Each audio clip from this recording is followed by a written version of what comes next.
बिस्मिल्लाहिर्रहमानिर्रहीम। ये पाकिस्तान इस्लामाबाद से तल्लुक़ रखने वाले कारी आमिर शहज़ाद साहब हैं। अल्लाह रब्बुल इज़्ज़त ने इनकी आवाज़ को जो सोज़ो गुदाज़ अता किया है वो शायद ही किसी कारी कुरान के हिस्से में आया हो। ये जब तिलावत कलाम मजीद शुरू करते हैं तो ऐसे लगता है कि समा रुक सा गया हो। इनकी तिलावत कलाम मजीद सुनने वाले ख्वाहिश करने लगते हैं कि कारी साहब पढ़ते जाएं और हम सुनते ही चले जाएं। ज़रा सुनिए कारी आमिर शहज़ाद साहिब की सूरह बकरा की आखिरी रुकू की ये तिलावत कलाम मजीद। अऊज़ु बिल्लाहि मिनश शैतानिर रजीम। बिस्मिल्लाहिर रहमानिर रहीम।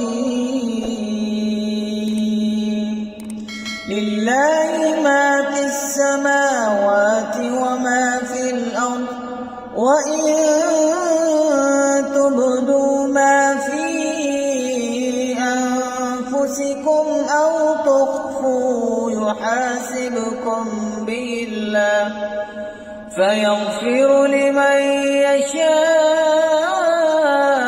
व युअज़्ज़िबु मन यशा वल्लाहु अला कुल्लि शैइन क़दीर।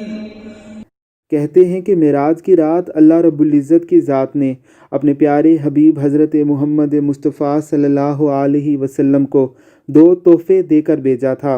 एक नमाज का तोहफ़ा दिया तो हर मोमिन की मेराज है, और दूसरा सूरह बकरा की आखिरी आयत तोहफ़े में दी गई थी। उलमाए किराम और औलियाए अज़्ज़ाम ने इन आयात की बेशुमार करामात और इनकी बेशुमार फजीलतें लिखी हैं। अल्लाह की ज़ात इन आयात को हमें अपना मामूल बनाने की तौफ़ीक़ अता फ़रमाए। आमीन सुम आमीन।